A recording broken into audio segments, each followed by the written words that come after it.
is run by Pace Investment Bankers, and their modus operandi. Bonjour à tous. Merci d'être venus ce matin, si nombreux pour cette journée, cette conférence Morningstar.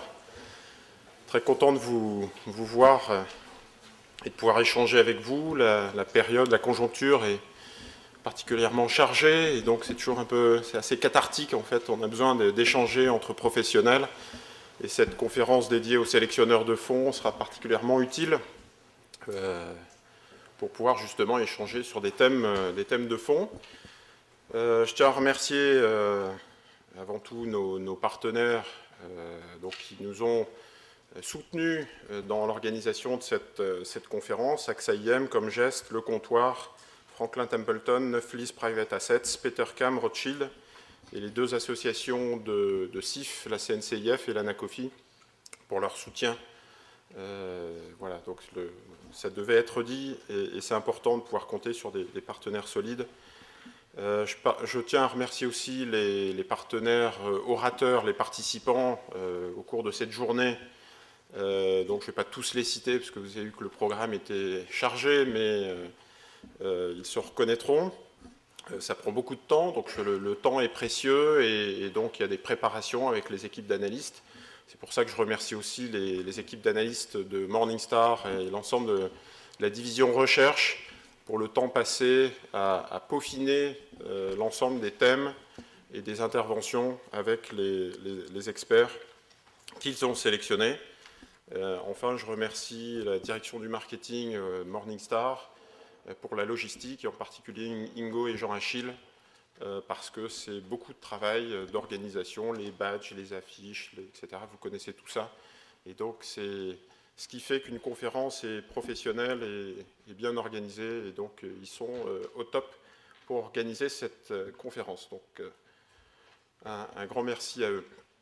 La conjoncture, je le disais en introduction, est chargée et difficile. La période aussi est clairement lourde au niveau structurel, donc les évolutions structurelles de l'industrie qui nous touchent en tant qu'investisseurs, sélectionneurs, distributeurs, conseillers, gérants, fournisseurs de données, est aussi particulièrement chargée. Donc je voulais aborder quelques points en introduction pour lancer, j'allais dire, un peu les débats et aborder certains points qui seront repris par nos intervenants.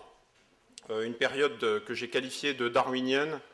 Un des principes de Darwin, c'est la sélection naturelle. Quand on fait des statistiques chez Morningstar, on regarde l'univers européen, on a à peu près, grosso modo, vous n'arrêtez pas sur les chiffres après la virgule, de 2000 sociétés de gestion, 5000 milliards d'euros à travers des fonds ouverts. Je n'ai pas intégré les mandats ou les fonds dédiés ou les fonds spéciaux. Et on a à peu près 75 000 fonds. Pour un sélectionneur de fonds, c'est un univers qui est colossal. Et quand on regarde le marché américain, la comparaison n'est pas raison, mais c'est toujours intéressant de regarder un marché qui est aussi très mature. On a 2 fois moins de sociétés de gestion, 2 fois plus d'encours, 3 fois moins de fonds. Et donc on se pose la question, donc c'est une question qui sera abordée, je me tournerai vers le président de l'EFAMA ou le président de l'AFG sur le fund pooling et les consolidations, et les rapprochements, les partenariats. Quand on regarde les statistiques sur les 3-4 dernières années, la crise bancaire, les différentes crises que l'on vient de vivre et la constitution de la mise en place de UCITS et l'ensemble des évolutions réglementaires poussent à des regroupements, et on voit que les top 10, si vous regardez la statistique et la moyenne en 4 ans, rien qu'en 4 ans, a doublé, puisqu'on est passé en moyenne de 860 milliards de dollars à 1750 milliards de dollars. Donc on est des acteurs de plus en plus gros chez les gros gérants.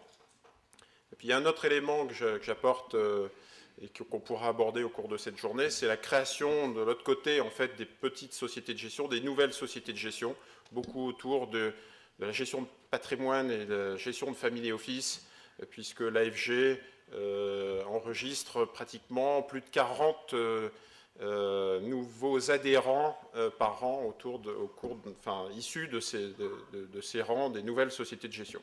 Donc c'est là encore une source d'innovation, de foisonnement qu'il faut intégrer. L'autre élément qui qualifie cette période darwinienne, c'est le croisement des espèces. On était dans une gestion simple, une gestion à partir de classes d'actifs, j'allais dire pures.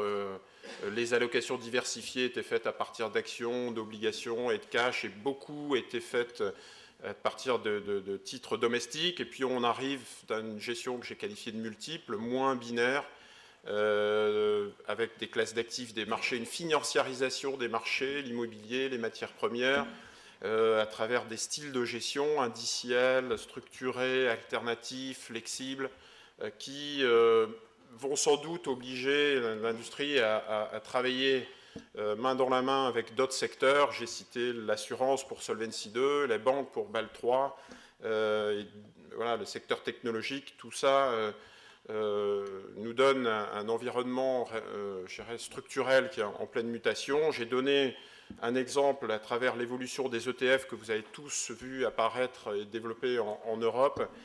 Quelques chiffres, puisque Morningstar, c'est avant tout des données. C'était une industrie qui représentait 2,5% de l'industrie en Europe il y a quelques années, il y a 3 ans, et c'est aujourd'hui plus de 5% de l'industrie, avec 250 milliards d'euros sous gestion. Donc voilà, l'eau tiède, plus ou moins benchmarké avec un tracking erreur faible, semble ne plus être au goût du jour, et on a une eau froide d'un côté, une eau chaude de l'autre, eau froide étant de la gestion indicielle et eau chaude gestion plutôt alpha, donc un vrai clivage apparemment de l'industrie. J'aurais pu vous citer des statistiques sur les UCITS, les UCITS, enfin les fonds alternatifs version UCITS, où on a là encore une explosion des encours. Depuis le début de l'année, on doit être à plus 13 milliards de collectes sur la gestion alternative en Europe, qui est la classe d'actifs, la catégorie qui a le plus collecté, toutes stratégies confondues. Donc c'est un thème qui sera abordé cet après-midi. Donc je ne l'ai pas abordé là ce matin, mais c'est aussi un élément qui est, je dirais, en reflet, en miroir de cette explosion des parts de marché sur les ETF. Période darwinienne aussi, parce qu'on a une évolution des espèces dans une conjoncture, un environnement en pleine mutation. Du côté conjoncturel, conjoncture macroéconomique, vous le savez, c'est très difficile. On a passé, j'allais dire, un peu les 20 glorieuses, une période dans les années 90 qui était relativement faste et visible.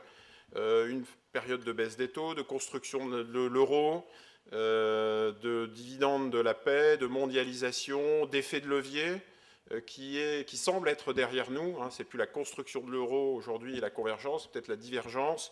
Et on a plein de questions à se poser. On a tous beaucoup de questions en tête qui seront abordées par les spécialistes aujourd'hui. Inflation, hausse des taux, protectionnisme, effet de levier. Tout ça oblige un changement d'outils et de rythme. Je vous ai donné un exemple flagrant, mais j'aurais pu en prendre plein d'autres, la baisse des taux sur les 30 dernières années.